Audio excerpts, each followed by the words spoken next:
Hey everyone, Rascal here. And Mama, welcome to our next Ninja Turtles Week podcast. Today we'll look at the misunderstood live-action movies produced by Michael Bay. This movie and its sequel, Out of the Shadows, have been panned like the Transformers movies, but today we're going to point out the great things these movies deliver. Yes. Now, but it definitely wasn't how they looked. I'm sorry, yes. They looked like turtles on steroids. Yeah, I can agree. If we're gonna criticize the movie, I can agree that they looked freakish looking. They looked too human-like. I guess Teenage Mutant, but I think you forgot the turtle part because I think they were motion capturing. They wanted to look more like the people in the costumes doing the motion capture. Huge.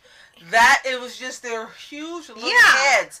It just looked I guess they said, well, I guess since turtles have big bodies and little heads, just put that there. But I can see that I can at least agree with for the criticism. I did not really like their designs. They were kind of disturbing to look at. Okay, so that's it for our bashing. Now we're going to talk about how they had a new cast, and they had Megan Fox, who was fresh from Transformers. Right. And I'm sorry, I love Megan Fox. Right. We had Will Arnett. Right, as Whoopi Goldberg. Right. They got some big heavy hitters, some stars for the live action.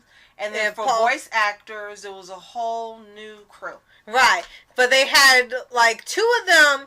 They had Pete Polesic, I think. Polesic. And Danny Woodburn, who did the motion capture for Leonardo and Splinter. I haven't. But three of them did the voices and the motion capture. Right. And then one for Leo and Splinter, there was two separate people for the motion and the voice. And then, like I said, Johnny Knoxville was Leonardo for the voice. And then Tony Shalhoub was the Splinter. Our Nana and our uncle love watching that show. So he's famous for that. And he's famous for being one of the aliens in Men in Black. Okay. Yeah. Yeah, and then so all the people they had were fine, but I was shocked when they didn't want Johnny Knoxville to come back as Leonardo for the second film. They did. I guess maybe he was like the least, I'm guessing, in terms of the voice or something, because it can't be motion capture because it's someone else moving in someone's face. So I guess maybe they didn't think his voice fit Leonardo. Maybe. And this still had comedy. I get that this reproach because Michael Bay really likes action.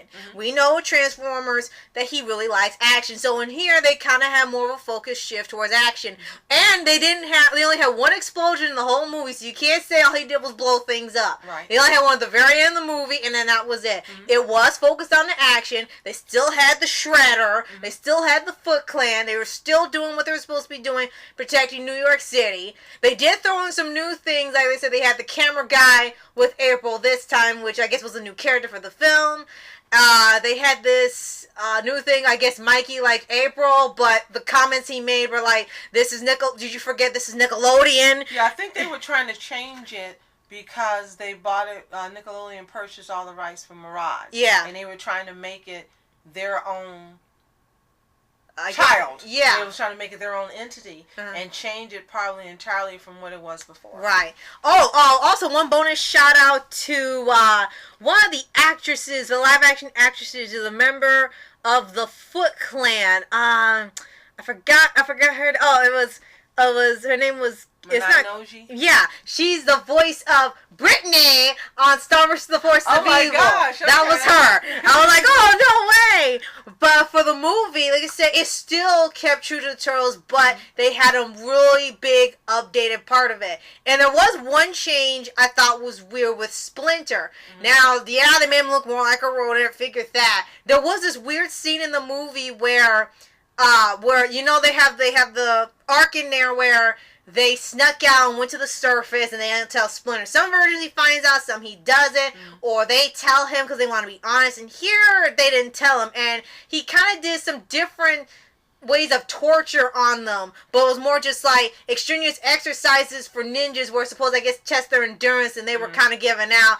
And then when they were to do that, he was trying to bribe them with pizza to make them tell. I got that was supposed to be funny, but it was a little out of character for Splinter because depending on which version they do, no matter what, he wouldn't like torture them or bribe them or do anything like that. And it made you wish you had some of that 80s love back, doesn't it? Yeah, it was missing that sort of fatherly love he had for them Right. just for that scene. Like, he wouldn't do that. He wouldn't bribe them. He wouldn't torture them and make them do all this stuff just to say. Now he would, because they rebooted the series, because he's a jerk, kind No, of. he won't do anything. Now he just sits around in his underwear and watches TV. Yeah. So yeah, I could understand that. Then it was also a scene where they showed their origin, and they kept to the story where there were in the pet shop, and then they got exposed to the ooze because of lab experiment gone wrong, and then they mutated in the sewer. One thing that seemed to tick people off with the origin, you got to see them grow slightly, but they said made no sense that Splinter learned martial arts and taught it to them from a book, when one version had him learn anyway, and two, he can't read. How could he read that and teach them when it made no sense of that version? Well, two things. One, yeah, I remember his owner, his master, teaching him. And two, well, if he can do martial arts, he probably taught him to read. I mean, come on, it's not real. Right. Right, like, well, why are you making such a big deal out of it? Like, it's Teenage Mutant Ninja Turtles. What about it makes any sense? And it shouldn't. I mean, that's the whole part of this franchise. It doesn't make sense. It's not steeped in reality. It's a made-up world with made-up characters from these minds of these two brilliant guys. And it should be fun. Action, fun, suspenseful, and a storyline. Yeah. That's all I want. Yeah. And with some elements look like from Iron Man they threw in, which we could tell there were some similar events.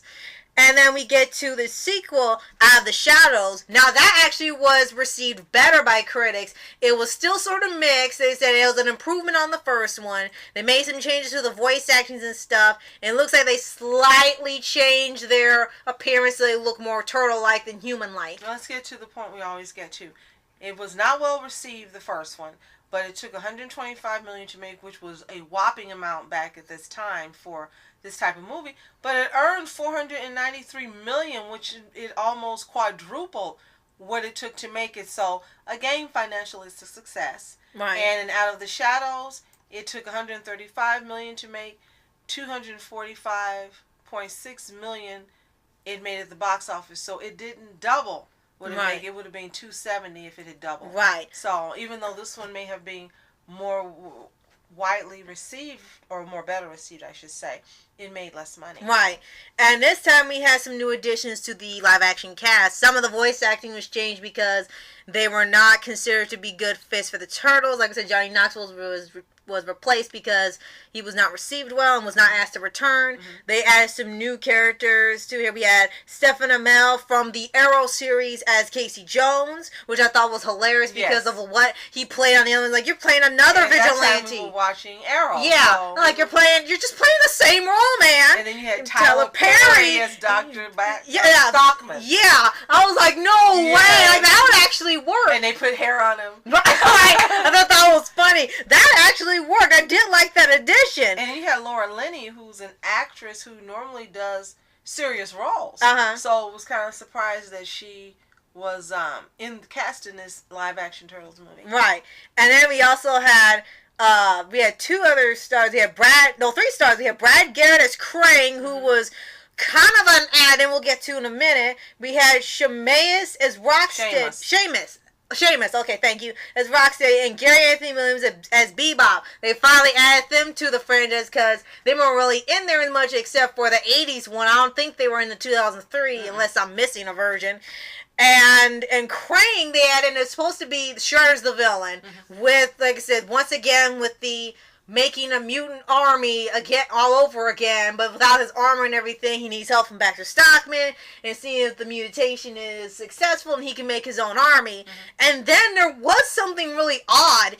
Krang is in here, but he doesn't come into like the last maybe 10 to 15 minutes where Shredder's defeated, and then all of a sudden Krang shows up. I did think that was weird because, like, okay, you could have saved him for the third movie if you hadn't scrapped it, and all of a sudden alien invasion. It's like, okay, I guess they watched that Amazing Spider-Man movie and decided, okay, we need to do this scene too, because it was really odd that they have saved the day, then all of a sudden this guy comes in as like an extra story to save New York all over again. It was really, really odd. And in this one, they had some NBA players make some cameos, and they had Judith Holt, who originally played April O'Neil in the 1990 movie, she made a cameo as Rita. Right. And the April's boss. Right. And the series co-creator for the Ninja Turtles, Kevin Eastman, made a cameo appearance playing a pizza guy. So that had to be pretty fun. Did people even notice that was him in there? I hope so, because Stanley was the only one making cameos, They're the only ones that matter. Well, oh!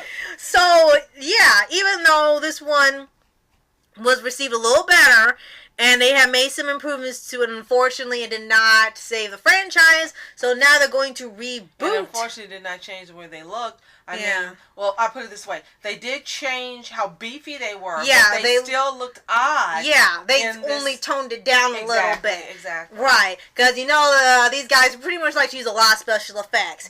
But I still enjoy both movies very, very much. Still love them. If I didn't, I'm going to be covering them right now.